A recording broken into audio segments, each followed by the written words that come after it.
What up, everybody? What up, everybody? What's up, everybody? Welcome back to another episode of AC Reviews the World. I am your host, AC the Engineer, and we are at episode 124. Yes, 124. I know y'all like that. Oh, I can hit the notes a little bit. But hopefully everybody had a beautiful day today. It is Thursday, February 5th, 2026, year of our Lord. Hopefully everybody, it is Thursday. That, you know what that means? Tomorrow is Friday. Yes, Friday. The last day of the work for at least me. Well, some people still got to work on Saturday and Sunday, and hey, go make that money. But welcome back to the greatest afternoon show in the world. And yes, it is. You don't have to feel that way, but I feel that way. That's all that matters. But you know how this show works. Let's give a little housekeeping first, a little housekeeping. Remember, this is a show where we go over 4 different topics where we meet Monday through Friday around 6 o'clock. Where we go over 4 different topics that popped up on my recommendeds that I found interesting and think that we need to review it together. And it's always some crazy stuff that's happening because why? Because the world is a crazy place. But we got to review the world together. We have to review the world together. Now, if you ever disagree with anything I say, because I am not going to say I know everything, but if you ever disagree with anything I say, please leave a comment. Let's talk about it. I'm not going to say I know everything. I'm not going to say I'm always right. This is a place where we can have a discussion on this type of stuff, a civilized discussion. Some people can't be civilized, and that's fine. That's fine.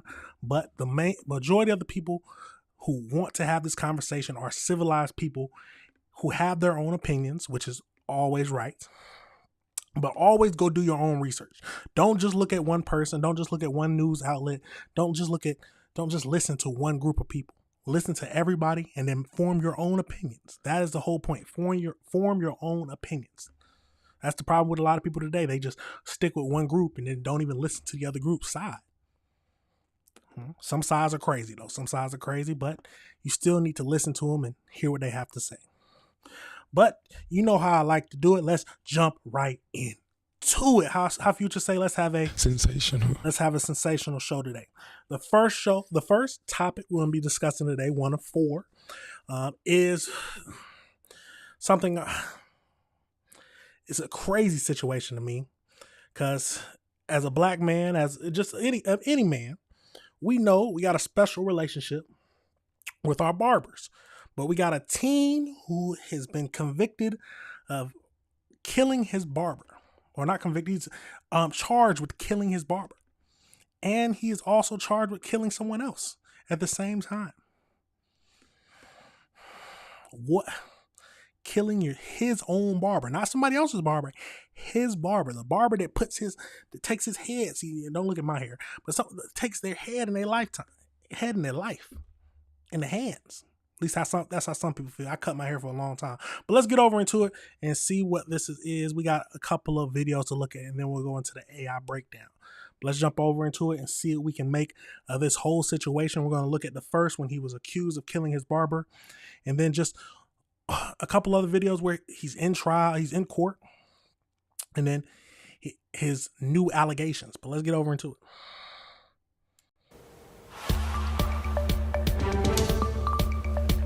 In the courtroom today, a judge ordered a 16-year-old held without bond at the Marion County Adult Detention Center accused of shooting and killing his barber. Rich Nye had his camera in the courtroom for Dominic Sherman's initial hearing and spoke afterwards to the victim's mother. Dominic Sherman wore a green jail uniform into court Friday morning, signifying he is a juvenile. But Sherman will be tried as an adult. What's your date of birth, please? 7/17/09. And how old are you, sir? 16. All right, sir, the state has charged you with count 1, murder, a felony. Judge Cynthia Ochin read the charges against Sherman. He's accused of shooting and killing 35-year-old Stephen Coach. Sherman lived at the Cityview Apartments. Coach was a barber and traveled to his clients. He had cut Sherman's hair in the lounge on the top floor of the building. But court records say that on November 8th last year, Coach came here to trade a watch for a gun from Sherman. Just a block away at 39th in Pennsylvania, Sherman allegedly shot Coach, then ran back to Cityview and stole his car. The mother of Coach's... Hold on. Who was trading? He was trading a watch. Who wanted the gun? Don't tell me he was giving the gun to the 16. Let's keep going. Let's keep going. 4 children, Coach's own mother, his sister, and a friend were all at the hearing on Friday. Coach's mother wants to protect her identity, but she did want to talk about her son. All Stephen wanted to do is provide for his family, very giving. He would even cut hair for free just to build his clientele. He wasn't a bad person at all. Sherman asked for and received a public defender. His trial is scheduled March 23rd. You never picture burying your child. This is very devastating for our family. And to happen from a minor, I have no words. Coach's longtime partner held their 1-month-old baby outside the courtroom. A daughter Coach never got to meet. Oh, In Indianapolis, Rich Knight, 13 News. that is absolutely tragic. Let's go over to this next video. And now, only on 13 News, a teen already charged with killing his barber is suspected of killing another man months earlier. Rich Nye is breaking this story today and talking to the mother of the first man who was shot and killed. So sort this out for us, Rich. All right, so 19-year-old Isaiah Booker was shot and killed. This happened on March 30th of last year. Booker's body was found near a dumpster on Shady Oak Drive. This is in the Carriage House East Apartments on the Far East Side. His mother believes Booker got into a confrontation with someone he did not know while walking home on a Sunday morning. Sharia Booker tells me the police have video and other evidence that identifies Dominique Sherman as the shooter. Sherman was just 15 years old at that time. Sharia contacted me when she heard about Sherman's arrest last week for another murder. Sherman is charged with shooting and killing his barber, 35-year-old Stephen Coach. That was on November 8th of last year at 39th in Pennsylvania. Court records say that Coach had gone to the City View Apartments to trade a watch for a gun from Sherman.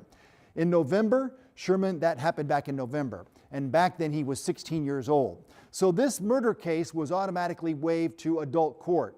Now this is video from his initial court appearance last week in that case, and his trial is scheduled for March 23rd. So I want to stress that Sherman has not been charged in Isaiah Booker's homicide, but Sharia believes he will be charged soon, and I'm confident reporting that police believe this is their suspect and that Sherman is responsible for 2 killings last year. Now, let me say something.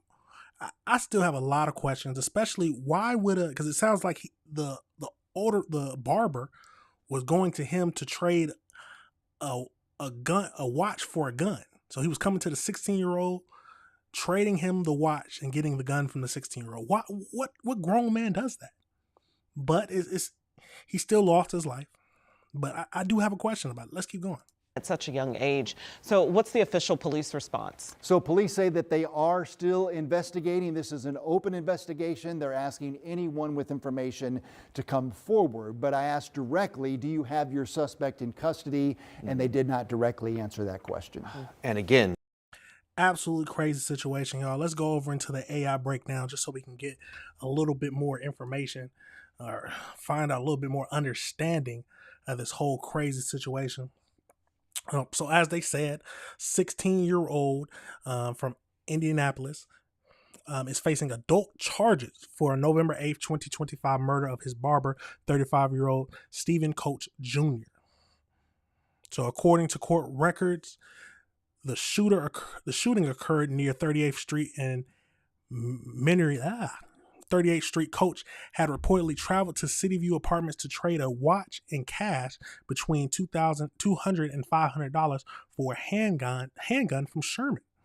Allegedly, investigators believe that the trade turned into a robbery. Sherman allegedly shot Coach during the exchange, fled the scene, and then stole his vehicle. Sherman has been formally charged as an adult with murder, robbery resulting in bodily injury, and dangerous possession of a firearm by a child. As of February 5th, so the new allegations as of February 5th, today, so reporters indicate that Sherman is now also a suspect in the March 2025 murder of a 19-year-old Isaiah Booker. So on January 30th, a judge ordered Sherman to be held without bond. I love to hear it. A jury trial for the murder is scheduled for March 23rd. He has signed up. He has a public defender. So I did have a question. So what led to him being charged as an adult? So he was 16 years old. He was charged as an adult in the murder of Stephen Coach Jr. due to a specific Indiana law regarding the severity of the offense and the age of the suspect. See, I like it when states do that. Depending on the age and the severity of the matter, they need to be charged as adults. I've said this plenty of times. Big boy crimes need big boy time. I don't want to hear any of that slap on the wrist stuff. So we don't need to hear about the exact sanctions. So any individual 16 years or older charged with murder is automatically tried as an adult.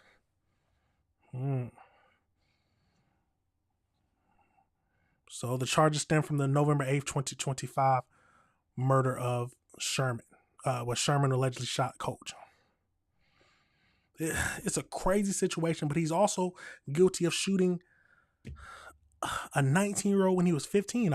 My question is, I wonder if they will charge him for adult for that murder as well. Absolutely crazy situation. Okay, here, charges now. Sherman is also getting investigated as a suspect in a separate homicide. So we already know that. But let me know your thoughts on this whole situation, y'all. He killed his barber.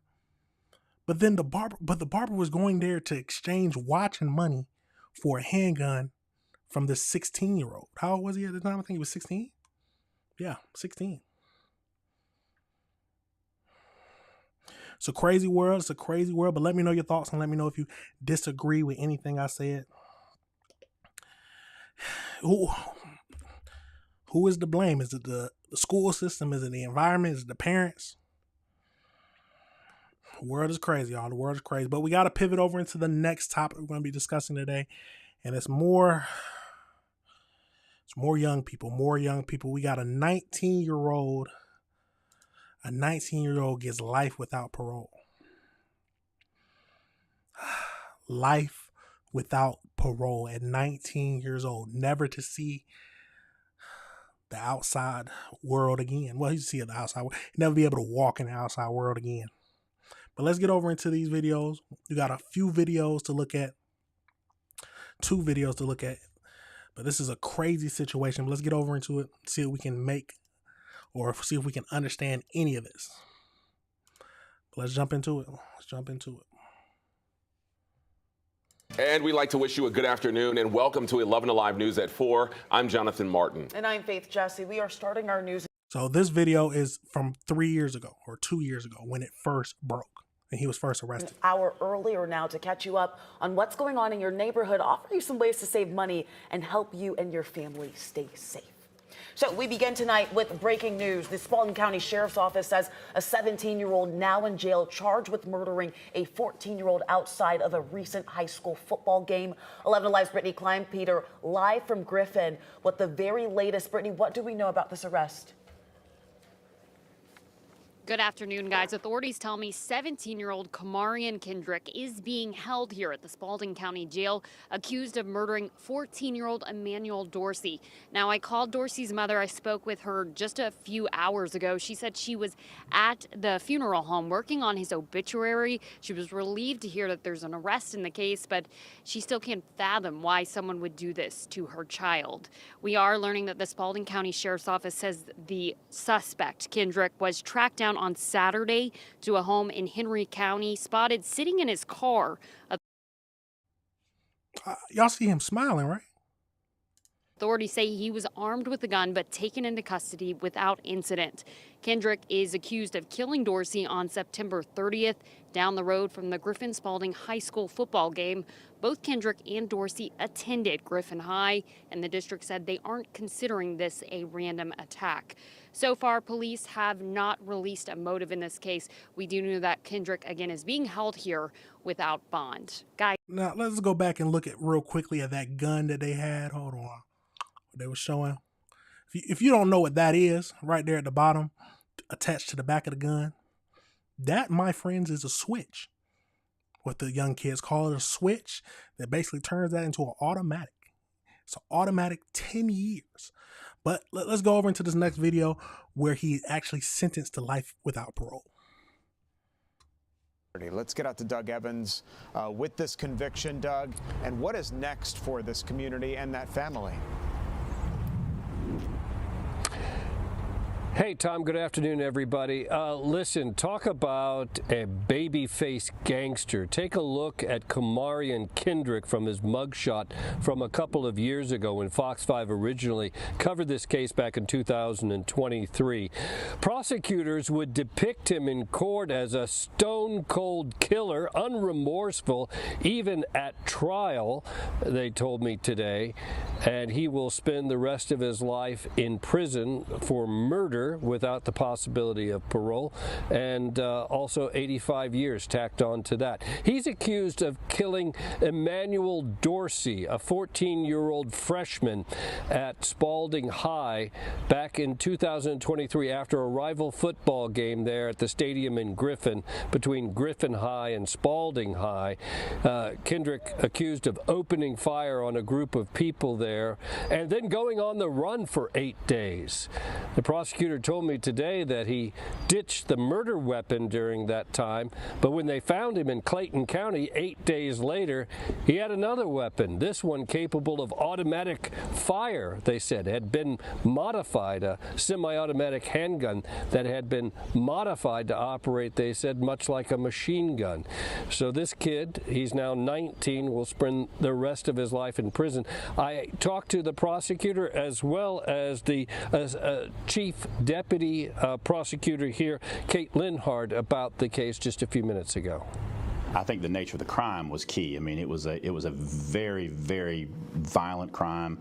The ages of both the shooter and the victim were young. I believe the victim at the time of the crime was 14 years old. The shooter was 17. So I think that struck a nerve with the jury. It's a gang-related case, which, you know, we're just combating down there in Spalding County, and I think jurors are just fed up with it. They hear this over and over and over, and they've just had it with this kind of thing. I think the world is fed up with it, but let's keep going.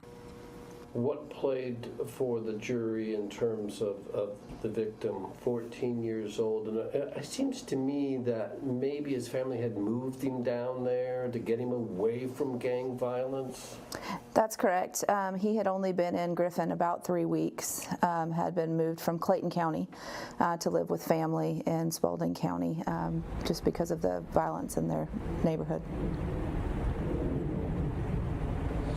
Yeah, let's talk about the victim a little bit. Emmanuel Dorsey, 14 years old at the time. His family had moved him from Clayton County. He'd only been in Griffin 3 weeks before he was killed. They moved him from Clayton because his family told Fox 5 at the time that they were worried about gang violence in Clayton. So they moved him to Spalding County, and then he is killed in gang violence there 3 weeks later outside this football game in September of 2023. As you heard acting DA David Studdard say, gang violence has been a problem for many years down in Spalding County. I can tell you here on Fox 5, we have covered a number of cases of gang violence in the Griffin-Spalding area. Tom? It's incredible, Doug, how the tentacles of gang violence reach to a community like the one you're in Spalding County. And I thought your question to the district attorney and the prosecutor. Now let me say, you know how unlucky you have to be, or how crazy fate is? Your parents move you out of a certain area, and then for gang violence, and then 3 weeks later you're killed from the thing they was trying to leave or trying to get you away from. I don't know if that's fate. I don't know if that's awful luck. There about, you know, the victim in all of this, how young that individual was, 14 years old, and the sort of the punctuation mark on putting this guy away for the rest of his life, really. You know, a family can never regain their loved one who's been killed, but what kind of closure is that providing them? Have they spoken out at all about this? Tom, one of the things that came out at trial was the fact that Kamarian Kendrick was unremorseful. unremorseful after the murder, unremorseful at trial. It's something that sits hard on a community when you've got a 17-year-old at the time, now 19 years old, caught up in this horrific case, and yet is unrepentant. And it just shows the problem that they're dealing with these gangs down there, and how they have such a tight grip on these young kids. The family spoke with us at the time. We've not had an opportunity to speak to them since. At the time that we talked to them back in 2023, Kendrick was on the run. They had appealed to him to turn himself in. It was believed that there were people who were sheltering him at the time, and so that appeal went to them as well to do the right thing. So it's just a very sad case all around for the community, for this family of this young teenager. Yeah, it'll be interesting and perhaps for us to talk about here another time, Doug, but what communities and police forces and jurisdictions like Spalding County are doing if gang violence is such a problem, to try to penetrate and crack down on these gangs to bring them under some sort of control. It certainly is, Tom. I know that over in Spalding County, they have some gang units over there that operate and do the best they can. Tom, it's not just the gangs with the young kids over there. We've covered many stories of this ghost-faced gangster gang that is a prison gang that has its tentacles in this community as well, and these are adults also doing atrocious things. So it's not just the kids, but it is a very bad problem there in Spalding County. They recognize it. They are joint task force with the Spalding Sheriff's Office, also the Griffin Police Department to combat that as well. Well, we're glad.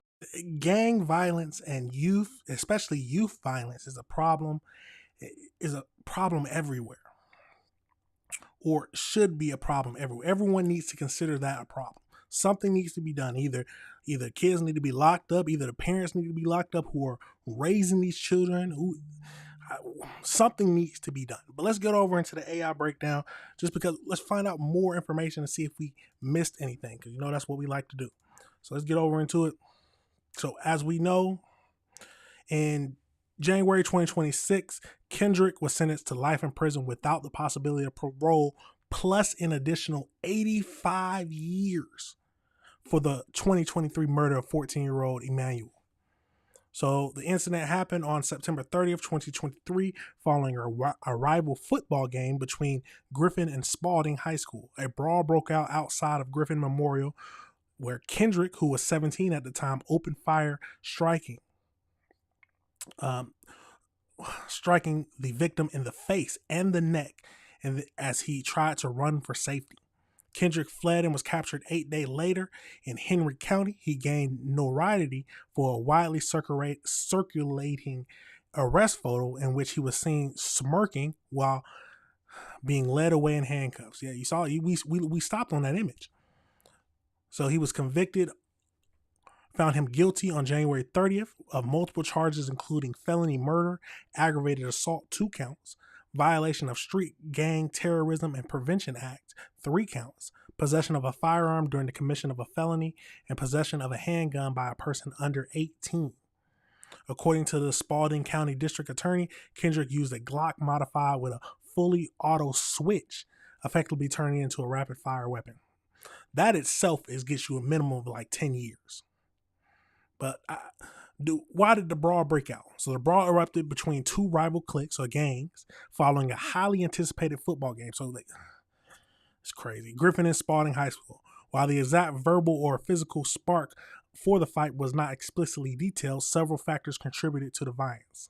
So rival gang involvement. So according to the police warrants, while Kendrick and the victim Emmanuel were not gang members themselves, the group they were with were part of 2 rival gangs. So both of them were not even in the gang but they were hanging out with them.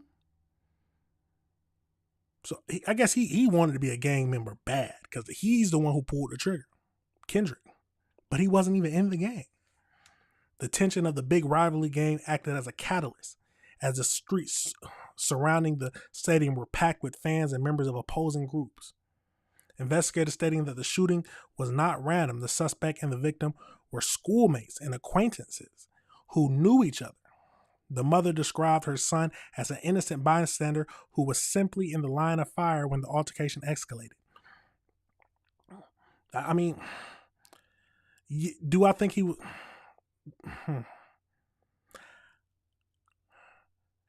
I think you need to control who you hang out with. If you hang out with gang members, you are bound to get into some deadly situations. So the situation turned fatal when Kendrick pulled out a Glock modified with a fully auto switch, causing the crowd to scatter as he fired.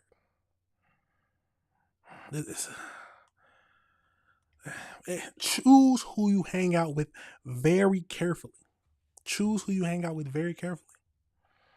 Because if you hang out with gang members, you are bound to get into some stupid things or risk your life. It's a crazy situation, y'all, but let me know your thoughts on this whole thing. Let me know how you feel about it. We got a 19-year-old who's going to spend the rest of his life in jail till he dies. I can't imagine. Truly can't imagine. Now, you saw how he was showing no remorse. Do you think he was truly not remorseful, or he was just trying to be hard for the cameras because he has to go in there for the rest of his life? That's a question to think about. But we got to pivot over into the next topic. This is a crazy day because we got a lot of young people doing some crazy things. So the next topic we're going to get into, we got a 10-year-old boy who ends up stabbing a 13-year-old girl to death. I don't know what this situation is, but it seems like he's claiming self-defense. But let's get into it. We got a few videos to look at, and of course the AI breakdown. The world, y'all, the world is crazy. I say that. Some people say that it's not the world that's crazy, but it's the people in it. I think if the people in it is crazy, the world is crazy to me. But let's get into the videos and see what we can figure out about this whole situation. Remember, y'all, hit that like button, hit that subscribe button, hit that notification bell. But let's get into it. Breaking overnight, a violent fight involving dozens of young people ends with a teen girl dead in Northwest Houston. Yeah, police say that the case is different from most for one disturbing reason. KPRC 2 News reporter Ricky Munoz is live to explain this morning. Ricky. Hey there. Now, this is the type of story that you sit back and you hear it and you're like, what did I just hear? A 13-year-old girl is now dead because police say a 10-year-old boy stabbed her, and that all happened right around the corner, right behind me. I'm gonna step out of the way. You won't be able to see it, but it's around on the right, and to my left, there's still blood on the floor. There's still trash everywhere. But let me show you what the scene looked like overnight. Take a look at your screen. Now, this all happened here at Quail Creek Apartments at the corner of Grove Street and Dow Road. Here is video from that complex last night. Police say they were called out here around 8 p.m. for what they describe as a large fight outside. Investigators say there was not a one-on-one confrontation. They estimate between 20 and 40 people showed up, mostly teenagers. In the middle of that crowd, a 13-year-old girl was stabbed. Houston Fire took her to the hospital, but she died. Police say a 10-year-old boy told officers he stabbed her. They tell us he lives in the apartment with his mother. Investigators believe this attack stemmed from something earlier in the day at a school because of the child's age. This case now enters a different legal space. Police say he's just old enough to face charges under Texas law. Take a listen. You know, it's a 10-year-old. That is the minimum age of criminal responsibility in the state of Texas. So charges could be filed. That'll be up to the district attorney. That decision now goes to the DA's office, and then homicide is still under investigating this incident. Of course, we're going to stay on top of this and keep everyone updated on air and online on clicktohouston.com. But for now, as you heard, that 10 years old is the minimum criminal charges that the age 10 is the minimum that they can actually charge somebody with a criminal crime in Texas. Now, here's a question: do you think that should be lower, or you think that's too young? But hey, at 10 years old, you definitely should be knowing right from wrong, and it's not right to stab somebody. But let's get over into this next video and see if they tell us more details. This morning, a 13-year-old girl is dead after a stabbing overnight at an apartment complex in Northwest Houston. Yeah, this happened on Grow Lane near the Northwest Freeway. That's where we find KHOU 11's Jalissa Garza live this morning. And Jalissa, have police said what led up to all of this? Alona and Jacob, good morning. Well, police do say that there was some sort of large fight happening here last night. And when officers arrived, they found a 13-year-old girl who had been stabbed. And police say that a 10-year-old boy told officers on the scene that he's the one who stabbed the 13-year-old girl and is claiming the stabbing happened in self-defense. Now, take a look at your screen. We do have video of the scene last night as police were investigating. Police say officers were called here at around 8 o'clock last night after reports of a large fight outside the apartment complex. And as I mentioned, when they got here, they found the 13-year-old girl with at least one stab wound, and she was taken to the hospital where she sadly died. Now, as for the 10-year-old, police say he told them he stabbed the girl and that she wasn't alone. Right now, it looks like that they're claiming that the 13-year-old was among about 20 to 30 people that came over and started assaulting people in that apartment, and that he stabbed her in self-defense. Now, let's back that up. Look at his face when he said that. About 20 to 30 people that came over and started assaulting people in that apartment, and that he stabbed her in self-defense. Now, we gotta look at facial cues now. It does not look like he believes that. But let's keep going. We're told homicide investigators spoke to witnesses and looked for surveillance video. Police say the case will be presented to the Harris County District Attorney's Office. Now, under Texas law, 10 is the minimum age of criminal responsibility, but any decision on charges will be up to prosecutors. Now, another important detail that police are investigating, whether this may actually be connected to an earlier disturbance among teenagers that happened earlier in the day. I'll have more on that coming up in the next 30 minutes. For now, reporting live in Northwest Houston, Jalissa Garza, KHOU 11 News. It's a crazy situation. We got one more video to look at just to see if they tell us anything else. And breaking from overnight, Houston police say a 13-year-old girl was stabbed to death. And the person who claims to have done it, just 10 years old. Chaz Miller live for us on Grow Lane, south of 290 in Tidwell, with what this boy has told authorities. Chaz? Rita, he told, according to police, he told them that he did this out of self-defense, and all of this, police tell us, stemmed from a fight at a school earlier in the day. That school, we don't know the exact name of it yet, but we were told by Houston police that this is a Cy-Fair ISD school where all of this started yesterday. The stabbing call, however, came in from this apartment a little before 8 last night. HPD told us 20 to 30 people were involved here, and that the 13-year-old girl was transported to the hospital where she was sadly pronounced dead. The 10-year-old was on scene when police arrived, they tell us.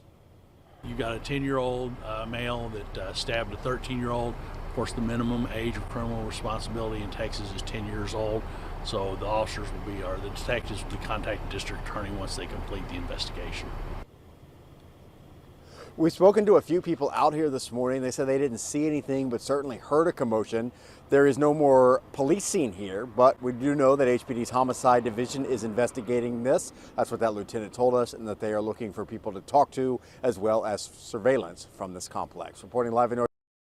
It's a crazy situation no matter how you look at it. But the question is it truly self-defense? Was he about to get jumped? Is that what he's saying? He's about to get jumped by multiple people and he stabbed one of the people to save his life. That's for the detectives to decide, and hopefully, for him at least, hopefully, if it is true, they can be able to prove it. But if he did it just because he wanted to, or because he just wanted to fight, then he needs to go to jail. But let's get over into the AI breakdown to see if we can find out if they tell us anything else. But so on February 4th, a 13-year-old girl identified as Damaris, I might be saying that name wrong, I'm sorry, was fatally stabbed during the large fight outside of an apartment complex in Northwest Houston. So around 8 p.m. of the 800 block of Grow Lane, reports that indicates a disturbance involving around 20 to 30 people. The suspect is a 10-year-old boy who turned himself into the police and admitted to stabbing the girl. He claimed that he acted in self-defense during the altercation. So preliminary findings by the Houston police suggest that the incident may have stemmed from an earlier school-related conflict. The group of 20 to 30 people allegedly arrived at the location and began assaulting residents before the stabbing occurred. So the 10-year-old boy was initially detained but has since been released to his mother pending further investigations. In Texas, the minimum age for criminal responsibility is 10 years old. The case is being reviewed by the district attorney to determine if charges will be filed. So I did have a question. So my question was, what would happen? What was the possible sentencing if the 10-year-old is charged? So if charged, the 10-year-old boy would be handled within the juvenile justice system. So of course he's 10 years old. As 10 is the minimum age for criminal responsibility in the state. Because he is under 14, he cannot be charged as an adult in Texas. Now, here's a question. Do you think that's fine? If a 14-year-old commits a crazy amount of murder, or under 14, so 13, if a 13-year-old commits some crazy murder, is it fine that he's not charged as an adult?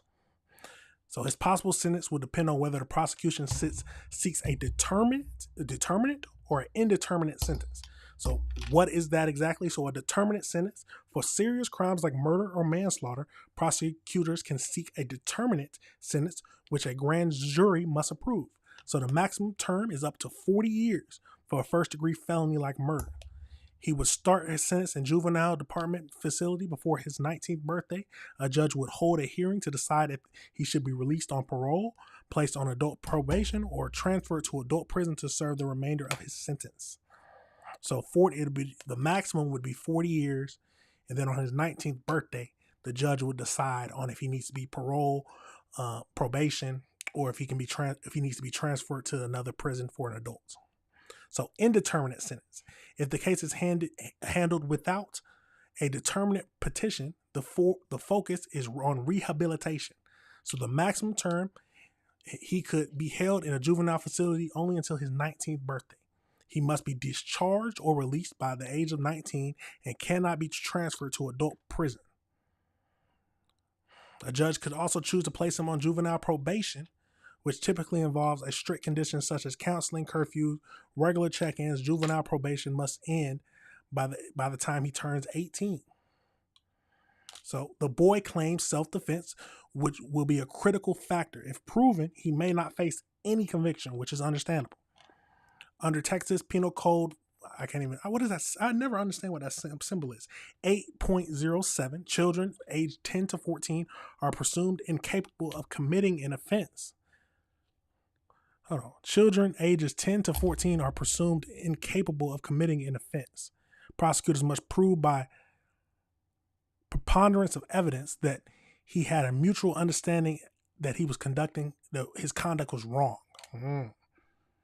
Okay. That's a crazy situation. There's a lot of things for us to take into thinking about in our minds. But here's the question. Do you think, well, we have to wait for evidence to come out, but do you think it's self-defense? That's the one thing. And if it is self-defense, then he's fine. But if it's not, and they prove that and they give out a murder sentence, what do you think will happen? Do you think he should be held in there until he's 19 and then released? Held in there and then on probation? Or just stay in there the full term to then turn into an adult prison sentence? There's a lot of things to think about, but let me know your thoughts on that whole situation, y'all. Let me know if you disagree with anything I said. 10 years old. Now already fighting for his life in court. The question is, but it sounds like it could be self-defense just from how they talked about it, how the 20 or 30 people were going around beating up residents. If the 10-year-old truly felt that he was in danger and he felt like he couldn't run away, then I can see him getting off on this for self-defense. But we'll have to wait and see, and then we will keep up with this. But let me know your thoughts. And let me know if you disagree with anything I said. We're going to pivot over into the last topic we're going to be discussing today, and we're done with murder. There's been a lot of crazy murder and life sentences. We're done with that. We're going to get over into, we got a Chinese-linked biolab in Vegas, which is making people sick. the feds are investigating. But that's a crazy thing that I wasn't expecting to see on my recommended. But we had to look into it, and we got a few videos to look at just to see what all this is about. So let's get over into it and see what we can make of this whole thing. The world is crazy, but let's get into it. Let's get into it. Good afternoon. I'm Sheriff Kevin McMahill with the Las Vegas Metropolitan Police Department. With me today is the Special Agent in charge of the Las Vegas FBI Field Office, Christopher Delzato, and the Clark County Fire Chief, Billy Samuels. You'll hear from all three of us. I want to provide a more detailed update and walk you through how this investigation unfolded. Just a little over a week ago, LVMPD received limited information indicating that laboratory equipment and potentially hazardous materials were being stored at a residence in the northeast part of our town. As our investigation progressed, we determined that the home was owned by the same individual connected to a prior illegal biolab investigation in Reedley, California that occurred in 2023. The nature of that earlier investigation raised significant concern for what we might encounter in this new case. In Reedley, investigators reportedly discovered an illegal biolab containing materials possibly associated with a range of infectious diseases, including hepatitis, COVID, HIV, malaria, and other potentially dangerous pathogens. While it is unknown whether similar materials were present here at the Las Vegas residence, the possibility required us to proceed with extreme caution. Understandable. Because of these concerns, LVMPD's counterterrorism section and our Armor Task Force, in partnership with the FBI, immediately initiated a joint investigation and began developing detailed operational plans to address this potential threat. Out of an abundance of caution, extensive preparations were made, resources were mobilized from across Clark County, the city of Las Vegas, as well as our other state and federal partners, to include some from outside of our region, to ensure that this operation could be conducted safely. The main suspect in this case, who you're going to see a photograph on the screen next to me here in just a second, is the owner of the house on Sugar Springs Drive. He's already in federal custody on charges related to the investigation of the biolab in Reedley, California in 2023. I'm sorry. So that's not the main suspect. This is the main suspect in the California case. The primary suspect we arrested, however, is Mr. Ari Solomon. He's 55 years old, and his initial charge was a charge of disposing and discharging hazardous waste. Solomon is believed to be the property manager for both houses on Sugar Springs and Temple View. As previously briefed, the first phase of this operation began early Saturday morning. You're going to start to see a number of images from this as I talk. At approximately 5:51, our LVMPD SWAT team served a search warrant at the residence on Sugar Springs Drive. There were 3 individuals inside of that home. Each had independently rented a room from the property owner. They were safely removed from the residence, and at this time, they are not involved in this investigation. Based on the information we received, investigators believe that the locked garage was the primary location of the potential biological and hazardous materials. The search warrant was authored by LVMPD. I'm confused on how can the people not renting a room have no, well, I guess, but I guess they can claim that, but if I'm renting a room, I know what's happening in the garage. I'm just not going to say anything. But I don't know if that's a crime or not, but let's keep going. PD's counterterrorism section and our multi-agency teams began preparing to deploy to the scene. To safely manage the risk, a layered use of technology, as you see here to my left, was employed throughout this operation. LVMPD police drones were deployed from the onset, providing a real-time aerial and situational awareness as SWAT secured the residence. Drone feeds were monitored remotely, allowing commanders to assess conditions, adjust tactics, and limit officer exposure in real time. We also employed our robot dog. Before we entered the room, the tactical robot was deployed to clear the interior and conduct initial air sampling. The robot can open doors, navigate stairs, and transmit video in real time, allowing officers to assess the conditions before entering a dangerous environment. Once this residence was cleared, LVMPD's Armor team entered the scene. Armor, for those of you that don't know, is our all-hazard regional multi-agency operations and response unit. They do all of the gamut of the CBRNE. Wearing protective equipment, including respirators, the team drilled a small access point into the interior door leading to the garage and inserted a probe to assess air quality. A pinhole camera was also deployed, transmitting live video to the command post and to our Fusion Watch Operations Center here at headquarters. Almost immediately, investigators observed multiple refrigerators, a freezer, and other laboratory-type equipment, along with numerous bottles and jugs containing unknown liquid substances. These items, importantly, were consistent in appearance to the items found and described in the Reedley, California lab investigation. After initial assessments were completed, the Armor team escorted FBI scientists and specialized evidence collection team into the garage. Investigators observed one refrigerator that was still opening and wrapped in the household plastic wrap, along with the freezer that was plugged in and running. You'll see some of that in that video. When the refrigerator and freezer were opened, our investigators identified a significant volume of material, including various vials and storage containers with liquids of different colors and compositions. Additional containers were located throughout the garage, along with laboratory equipment and other specialized items. The scene presented a high level of complexity with materials that had not been identified, that have not been yet identified, and still require careful assessment. Some items appeared consistent with biological and chemical storage, which necessitated additional precautions. The operation required multiple carefully controlled entries into potentially contaminated areas, and each entry involved strict safety protocols and extensive decontamination procedures for personnel. And we also have one pinprick. If one pinprick would have happened on the suit, I can't imagine the fear that would run through my veins. Oh, God. Let's keep going. Let's finish up this video. To decontam all of the equipment each time it comes out and goes back in.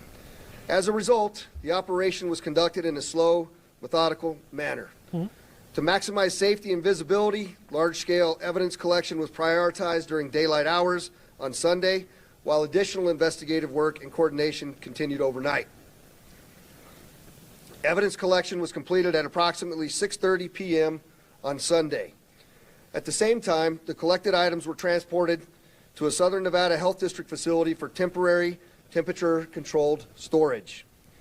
The final phase of the operation began focusing on the remediation of the target location. A professional remediation team was contacted to conduct that work, which we completed at approximately 2:30 this morning. Following remediation, final site checks were conducted, all of our units were demobilized, and the scene was cleared.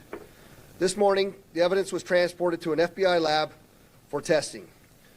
I'm now going to turn it over to our exceptional special agent in charge, Christopher Delzato, who's going to provide a status on the update of the investigation and outline our next steps. Chris?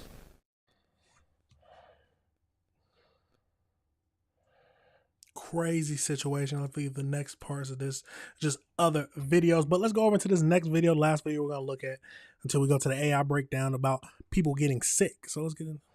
New court documents allege multiple people became deathly ill after spending time at an illegal biolab inside a Las Vegas home. Our investigators identified a significant volume of material, including various vials and storage containers with liquids of different colors and compositions. According to newly released court records, police were tipped off by a former cleaning employee who told investigators she entered the garage, which was usually locked, and found refrigerators, freezers, glass beakers with reddish liquid, and equipment she believed was lab-related, along with a foul, stagnant smell. She told police she and a handyman both got deathly ill days later, suffering breathing issues, extreme fatigue, and muscle aches. She allegedly told police others who lived in the home renting rooms off of sites like Airbnb became sick as well. Authorities arrested the property manager, Ori Solomon, who now faces state and federal charges, including improper disposal of hazardous waste tied to biological agents.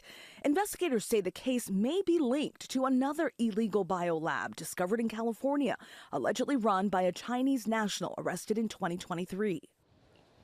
That defendant has pleaded not guilty and is awaiting trial, but so far officials have not released test results from the seized materials. Now that's been sent to a secure lab in Maryland. Authorities say the investigation is ongoing and they warn the public there is no known active threat at this time in that neighborhood. It's scary. It is very scary. That is crazy. They said that some of the guests who stayed end up getting sick as well. It was why you got to be careful with Airbnb. You got to be careful with just staying in random places in general. But let's get over into the quick look at the AI breakdown to see if we missed anything. But overall, this is a crazy situation. So as of February 2026, the federal and local authorities are investigating a suspected illegal biological laboratory discovered inside of a residence in Northeast Las Vegas. The facility linked to Jai B. Zhu, also known as David He, a Chinese national already in federal custody for operating a similar biolab in California. So, like we know, that SWAT went in on January 31st for a search warrant. They discovered 1,000 pieces of evidence, including multiple refrigerators, freezers containing vials of unknown liquid, centrifuges, and other laboratory equipment. So the property owner, Salmon, 55, was arrested and charged with federal disposal of hazardous waste and unauthorized discharge. So a former housekeeper, so that's what we talked about, a former house cleaner and handyman were reportedly deathly ill with breathing issues, extreme fatigue after going into it in April 2025. And then we know the connection. It was the home is owned by David Density Discovery LLC, a company registered by Jai B. Zhu. Zhu was previously indicated for running a lab in California that had HIV, malaria, tuberculosis, and COVID. Almost 1,000 transgenic mice genetically engineered to simulate human immune systems.